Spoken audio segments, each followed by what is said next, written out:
that is because if something, an entity like CBS, NBC,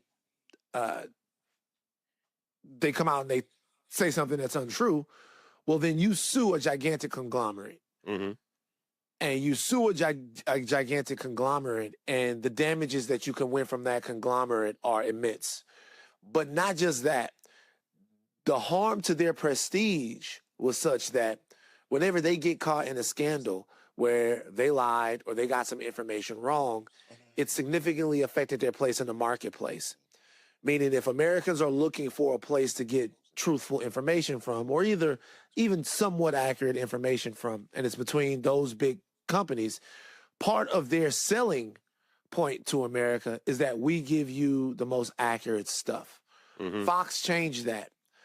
I'm not saying that they were all honest before Fox, right, but I'm saying what Fox did was Fox came and said, we can give you news that is blatantly and obviously slanted and leads to disinformation and misinformation, but our saving grace is that we're the number one news source. The Dominion lawsuit against Fox is a gigantic development that kind of goes under the radar in terms of what a big deal it is. It's a private company that sued a major network broadcaster for publishing misinformation, and they won nearly $1 billion. Like a gigantic settlement. Yeah. Now, all of that being what it is, there were some standards. A lot of these journalistic standards were cultural norms. I'm going to be honest with you. Some of this stuff was, I am a journalist, I won't lie. Yeah. But a lot of it was marketplace control because there was so much money involved. New media and independent media has this blissful, amazing, fantastic superpower of not being governed by media oligarchs and higher-ups. Mm-hmm. Meaning it can be you in front of a camera telling your truth as you see it. But what happens to you if you don't tell the truth? Answer, not very much. Yeah. It doesn't really hit. There's really no hit to what it is that you're doing unless one of these big conglomerates or the celebrity or the thing that you're reporting on decides to sue you. There's not very much penalty for peddling and misinformation. It doesn't hurt you. There's so many voices out there. There's going to be enough people to believe in your blatant lie that it's going to feel true to some people. And there's not much anyone can do. So in a way, whereas there is way more opportunity for people to tell their truth, there's also way more opportunity for people to tell their lies, and there's no arbiter of which is which. So it calls upon the person that is consuming it to be super aggressive about vetting it for themselves, and that's just not happening. Got it. Well, let me ask you this. So, all these oligarchs, I think the conversation that we've been having this evening is about 4 guys own about 90% of media. If you think about X, Meta with Facebook, Instagram, now you're looking at Oracle with TikTok and CBS and maybe Warner. How do you feel about all these right-wing, conservatives owning social media platforms? What does that mean? And do you think we need our own version of social media that's separate from the oligarchs? I mean, certainly, yeah. I mean, you need, first of all, if the we is Black culture, we just need legacy. Mm-hmm. We need legacy. Generation over generation, we need legacy. We need things that we know work for us. And not so we can sit around jacking each other off and just agree with everything all the time. It's not for that purpose. It's for the purpose that in order to establish a lasting presence in America, you need legacy. You need something that belongs to you. That's what you need. Elon Musk, when he decided that he wanted to pollute the marketplace of ideas, he didn't start his own joint. He went and bought Twitter. Yeah. He went and bought Twitter because he bought that from his own culture. He bought that from, that was something that a white man invented white men shake hands and make rules and deals with white men. He bought that from a white corporation, and now he gets to shape it and bend it to his will. Well, if you were trying to go out and buy Twitter and buy something to influence black people, you'd have to buy Twitter because that's what exists. But what if there was something else? If there was something else that existed that was on that level or that we use to that level, we could make a decision about what our truth is and how we communicate with each other. And whether it be a music label, a social media app, a movie studio, or whatever, eventually somebody, somewhere, is going to have to come up with some kind of structure or some type of framework where we get to decide how we communicate with each other on these apps and platforms. But I mean, yeah, the consolidation of all of these things has to do with the fact that and look, everybody's out to make a buck, but the more money that comes into this, I mean, you could wake up 5 years and the Saudis could own Twitter. If the Saudis decided right now that they wanted to pay $100 billion for Twitter, you know, it's a passion. Like, we're living in a world where the bag wins. Yeah. And when the bag wins, truth normally doesn't. So all of these people that are conglomerating or like condensing and doing all of this stuff, it's essentially so that they control the flow of information, and they can use the flow of information to influence you to believe in what their interests are. And the question is, what are your interests, and who is speaking up for that? So, well, I think what is the responsibility for us to own that narrative and own that conversation? We go back and forth about this all the time, right? We talk about this a lot. This is the way I believe, and people don't have to agree with me. I believe that you owe it. I'm on the street. I go to sandwich shop every day. Whatever the sandwich shop is, whoever owns it, I eat the sandwich. Where is he? Going down that same street one day, brother has opened a sandwich shop. Brother, sister, beige, black, whatever you want to call them. They black. They open a sandwich shop. They go, hey, I got a sandwich shop too. I owe it to them to try this shop. Now, if I go there and the sandwiches are nasty, I can go and say, hey, man, I tried your sandwich shop. Y'all putting too much mayonnaise on the shit. All right? Yeah. Like, change it up. Yeah. Now, change it up for me. It's too much for me. Too much mayonnaise for me. Okay, you see how they respond to your critique of how they're doing their business and whatever. But you owe it. You owe it to them, to me, culturally, to try the sandwiches. To patronize their business, you should do that. You should do that because if you think holistically about community, then you think about what it means for that person to have success. How is this another conduit for the black dollar to stay inside of the black community? Is this an expansion of the black community? And when you look at any job, any sort of industry where black people are trying to make a push, you owe it to them to give their thing a spin. This is different insofar as, do you trust your community enough for the intelligentsia of your community to have power in America? Do you trust the smart black people? The world knows that you trust the smart white ones. White guy graduates from MIT. He says, I have an idea. When he turns around, he's got $50 million, right? This has happened with us. But do you trust them? And that doesn't mean that that's always going to work out. But what it means is, if you think black movies are important, well, then you'll go see them. If you think black tech is important, then you'll support it. If you think black restaurants are important, then you'll support that too. I'm being typically hyper-verbose about everything, but I will say this to put a button on this particular point.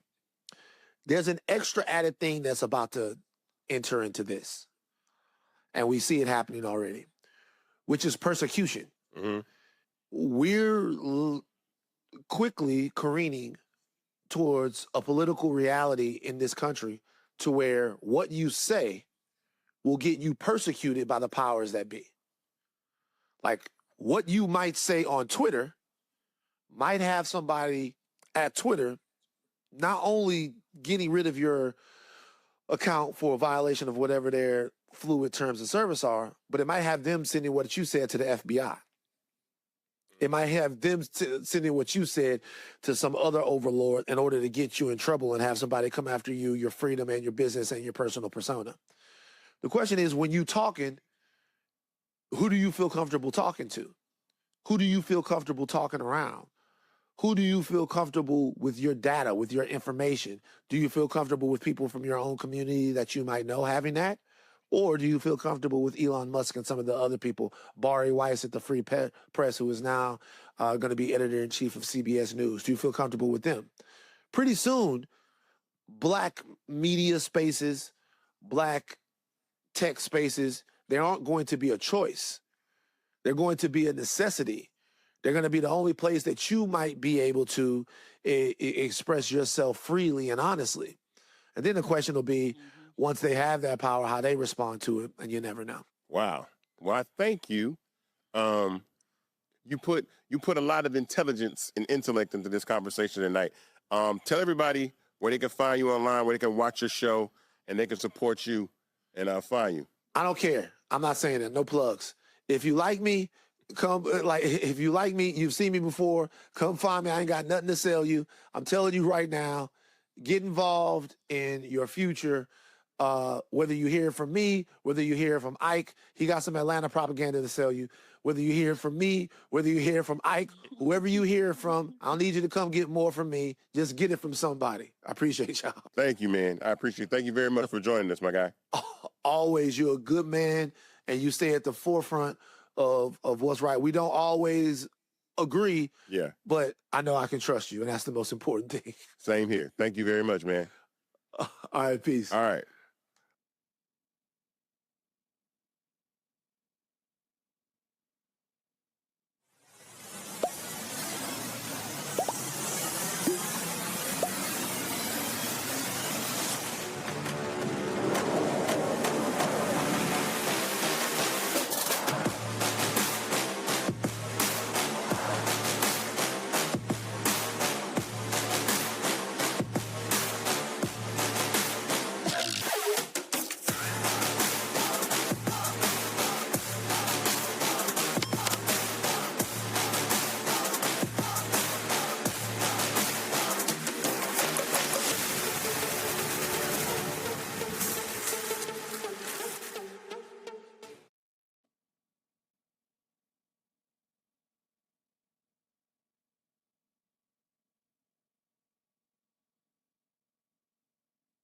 Welcome back to Investothon 2025. I'm now joined by a phenomenal black woman who is standing in the gap, defending this country, and leading us in a crazy time right now. And I'm so thankful that she's here to join us this evening. I appreciate her. Everybody welcome Congresswoman Jasmine Crockett to Investothon. What's up? How are you? You good? I don't know anyone who is sane and good in this current time, but thank you for asking. As we are speaking, obviously the shutdown is in full-throated mode, and so things are about to get really, really difficult for so many federal workers. Not that things haven't been difficult. So just a lot of stress, trying to work for your constituents while also trying to make sure that you're taking care of the good people that take care of your constituents every single day. So just a lot going on. Well, from me to you, I want to say thank you for your leadership and your service. You're doing a phenomenal job. Whatever you need from me and us, always feel free to reach out, but thank you, for what you're doing. We had an opportunity to speak some months back, and the conversation about ownership in social media came up. And it's funny how drastically things have changed in just a short time. Share your thoughts on this new right-wing takeover of all media and kind of what that means, especially for the black community getting their messaging out. Yeah, so a couple of things. Number one, when you and I talked about the fact that we are already behind. So we feel like, hey, we in the game now because we didn't got on social media, right? And it's like, by the time we jumped on social media, they decided, you know what? We don't want to just be on social media. We want to own the platforms. And that way we can dictate how you get your information, which information you get, as well as decide that we will make it okay for lies to come through. And typically they come through at a higher and more rapid rate than the truth. The truth always seemingly gets suppressed. And so it is important, not only that we get to the point that we believe in ownership, and not just for social media. This is for everything, right? Like businesses, like we need to own them. So we're not over there begging somebody to have a spot at their place. That's essentially what we are doing right now. If somebody shuts you down or decides that they're going to depress your content, that may impact whether or not you can even earn money through your business, because so many of our businesses are using these social media platforms, or whether or not, just like they're trying to make it to where our Black stories can't be told, we don't know whether or not people will ever know our Black present stories, let alone our past, right? Let alone our history. So as we know, we've seen all of these random lynchings that they have said here recently of Black men, that they have claimed these Black men climbed trees just to hang themselves and that they were suicide. But because we were able to get those stories out, we were able to organize, we were able to get stories that maybe mainstream media does not want to cover. We were able to get our stories out, and we are starting to get some of the truth out as well.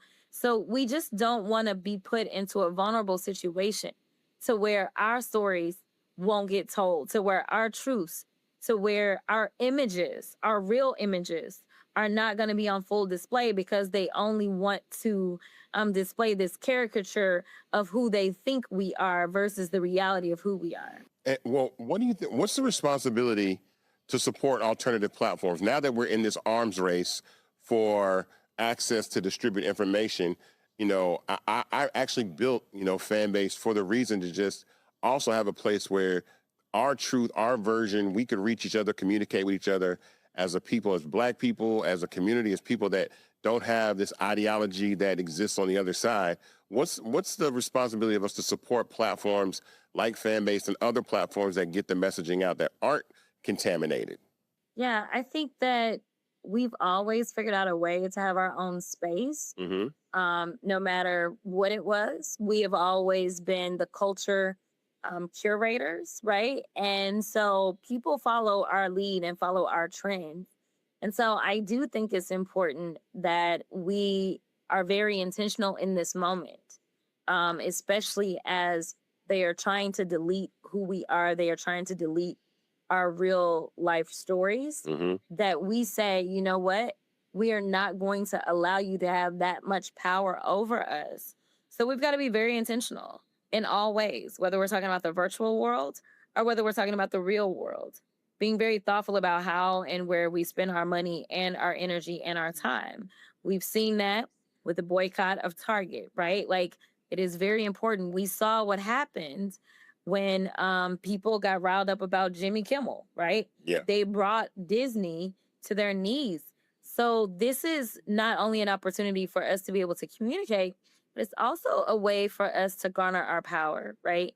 If we all move and we say we are intentionally going to be in Black spaces, well, that means that more money is going to naturally come to where we are, because the number one consumer is Black people. So whether you're talking about advertising dollars, this is where they are going to want to be. And so now you're talking about contributing to our overall economic ecosystem, which is how we need to be thinking about things. It's like, how do we make sure that Black people are going to be okay in this anti, quote unquote, DEI world that we live in, where they don't want to celebrate our diversity. They just want to steal our diversity and co-opt it and do their own thing. How do we make the dollars come to us so that we are not consistently talking about the wealth gap and explaining that the disparity is so great? How do we do our part to make sure that we are still in this game? And frankly, Black people have always figured out a way to survive. This is yet another kind of way of showing our creativity, our ingenuity, and our survival tactics. So I mean, I think we just have to be very intentional. I wanna offer this to you and anybody that needs a voice. I think that I've said this before.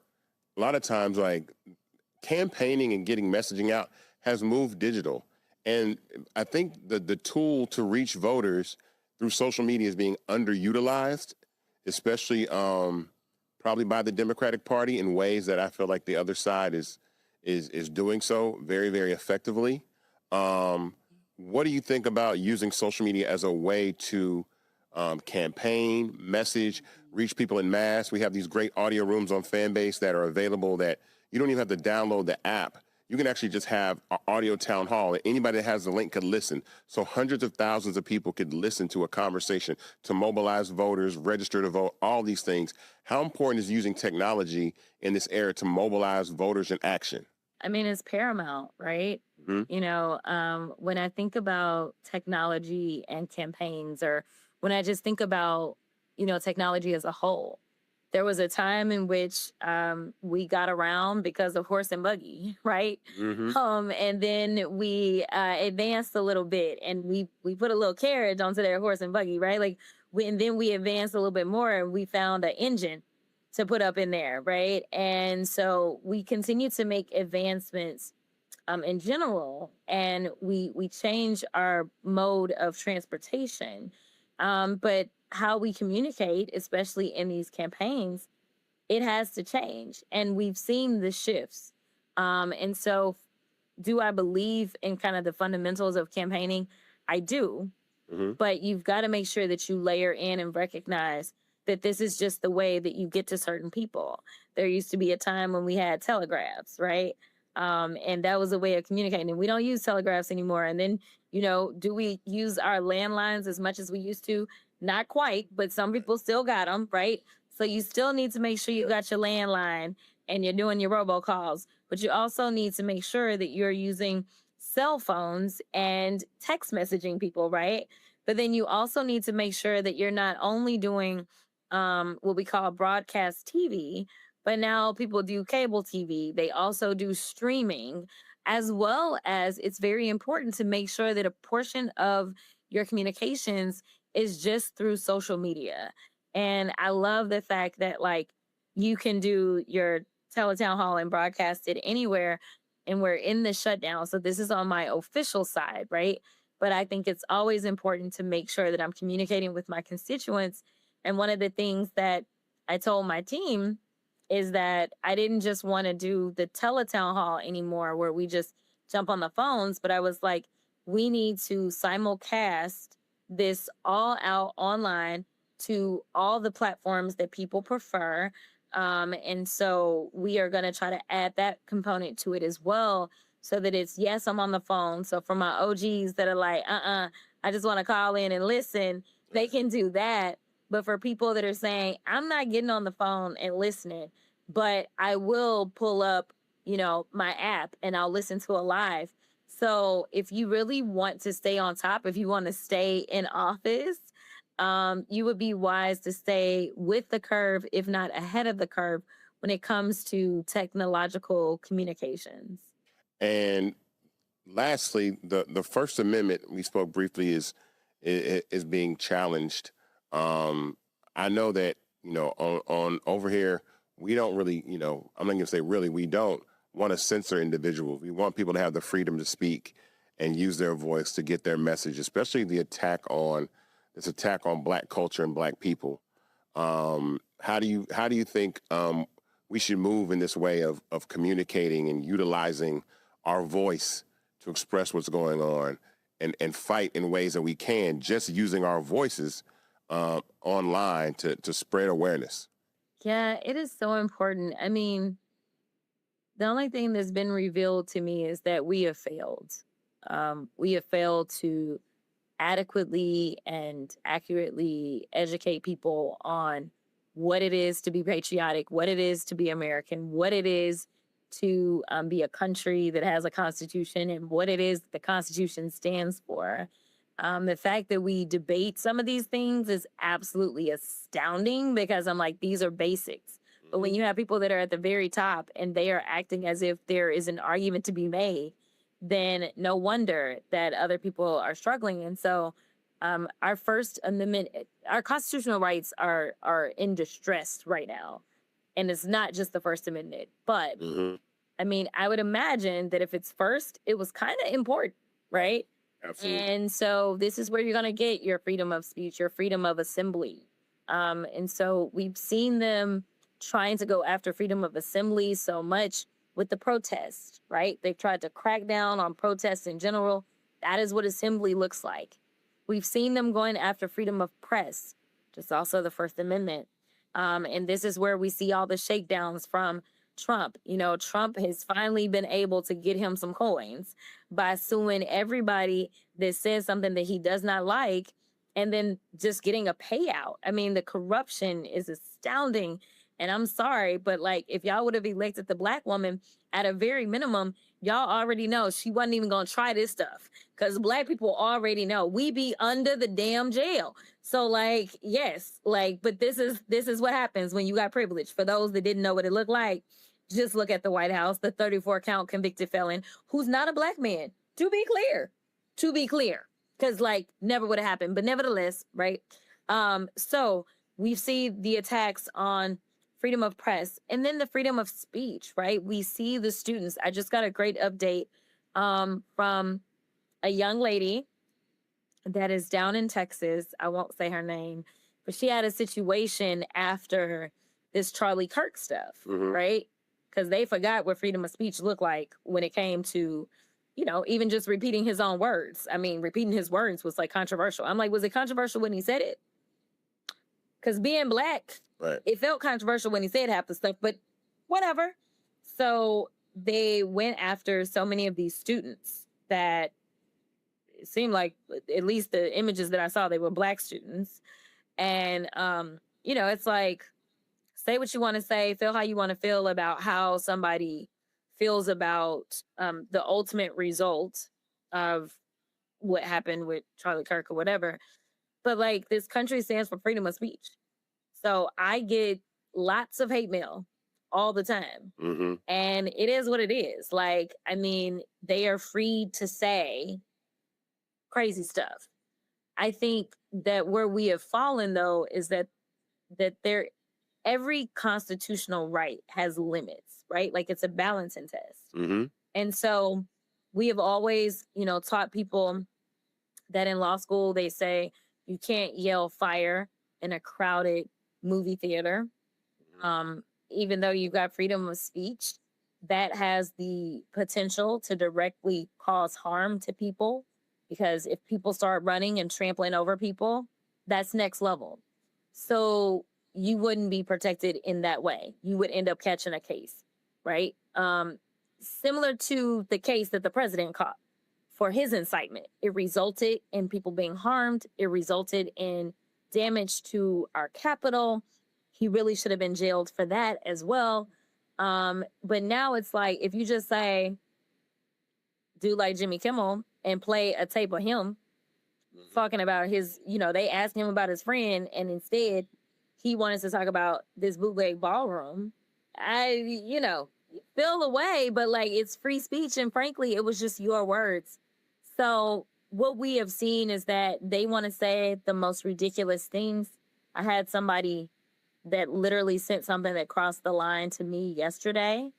So Capitol Police gonna need to pay him a visit, because it did go into that realm of like criminal, in my opinion. Yeah. And so, you know, he'll hopefully get a visit as soon as we track down the IP address and all that good stuff. Wow. And so some people just gonna have to find out in real time what is really free speech. But I just want to say thank you to the American people, the people that are pushing back, the people that decide that they're going to show up for jury duty, the people that are rejecting these ridiculous cases when they come to grand jury, the people that ultimately will reject some of these ridiculous cases once they end up being tried. It is insane what we are experiencing, but I know we can make it out, because we are standing on the right side of history. And so I want people to be bolder in exercising their freedom of speech and making sure that they are as critical as they feel like they need to be of this administration. Because if they can silence you, then they win. And that's exactly what they are trying to do. They are trying to threaten people into silence. And therefore, when there is no opposition, they are able to destroy us. Mm-hmm. And I refuse to be destroyed. And I know all of you that are watching right now refuse to be destroyed as well. So it's so important that you continue to use your constitutional rights and raise your voices. Wow. Well, thank you. We are going to be here for you in any messaging that you need to get out. Fanbase is a platform. Excuse me. Fanbase is a platform for everybody. Excuse me. Hold on. Fanbase is a platform for anybody that wants to exercise their right to free speech. And I thank you for joining us this evening. I appreciate, again, what you're doing, and thank you for taking this time. I know you're a busy woman, so I appreciate you stopping through and blessing us with your presence this evening. So thank you very much. Absolutely. Good to see you. All right. Talk to you later.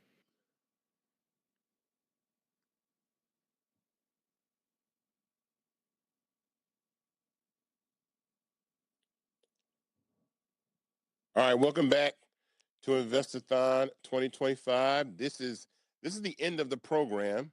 Tamisha, any closing words? I would just say, invest in fan base. It's the only place where our voices are not at risk of being silenced. And when we think about our voice, and I'll make this quick, when we think about our voice, it's like, why do we, it's not just you talking on Instagram, it's not, or on Twitter, it's not just casual conversation. You need your voice for survival. When we need to warn, when we need to organize, when we need to get information to one another. Without it, we are defenseless. We need our voice to speak truth. And what that means is they are the powers that be are working to dismantle our truth and our history. So we need our voice to keep that going, to make sure that that's not done, to make sure our history is not dismantled. And we need our voice. Our voices are that's our power, and it's what gives us leverage. So I would just say, think about that. You need your voice for survival, for truth, and for your power. It shapes policy, it shapes the culture, and it could say it's what's going to save our lives. Well, thank you for that. On me, Keenan, full screen. This is the end of Investathon 2025. I wanted to take a different approach this year because, again, things are just different. I know that social media is supposed to be fun, and fan base is still fun, but the urgency for us to take this opportunity to own infrastructure and have a way to communicate and talk to one another and build community, and the way that these platforms are about to shift and silence and shadow ban and suppress to have their own particular agenda of what they want to accomplish, and do that. I thought it was very, very necessary to do that. One more time for the verification. Boom, up here. Boom. Keenan's quick with it. Everybody that invests in Fanbase, and the minimum to invest in Fanbase is $399. That gets you 60 shares of stock in Fanbase at $665 a share. This is not a GoFundMe. This is not a donation. This is ownership. And this verification badge will represent your ownership. So when this round closes on December 17th, you will no longer be able to invest in Fanbase. At this valuation, it is closed.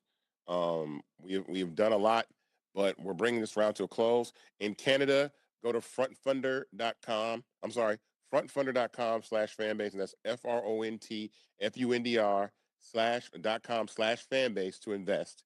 For our Canadian viewers who have always wanted to invest in Fanbase, this verification badge applies for you as well. This applies as well.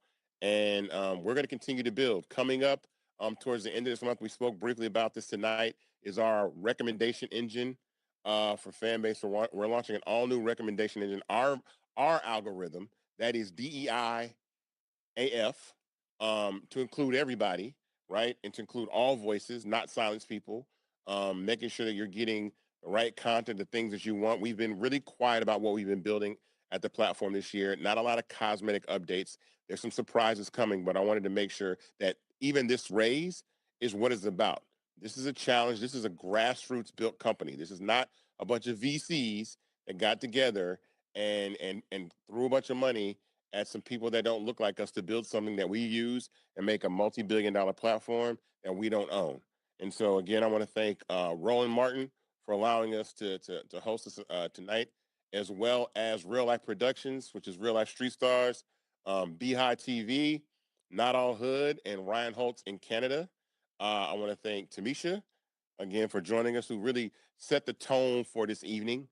Just in the conversation we've been having the last 60 days or so.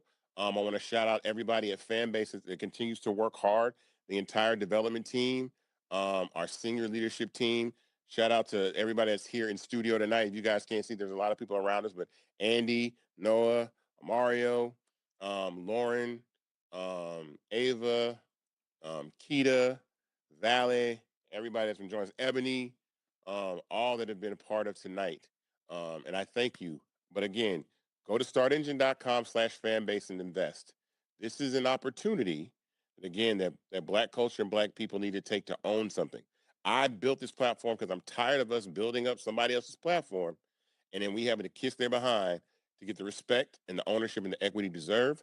So I thank you all again. And we're going to leave you with a special video presentation again of what free speech means. And we'll see you next time.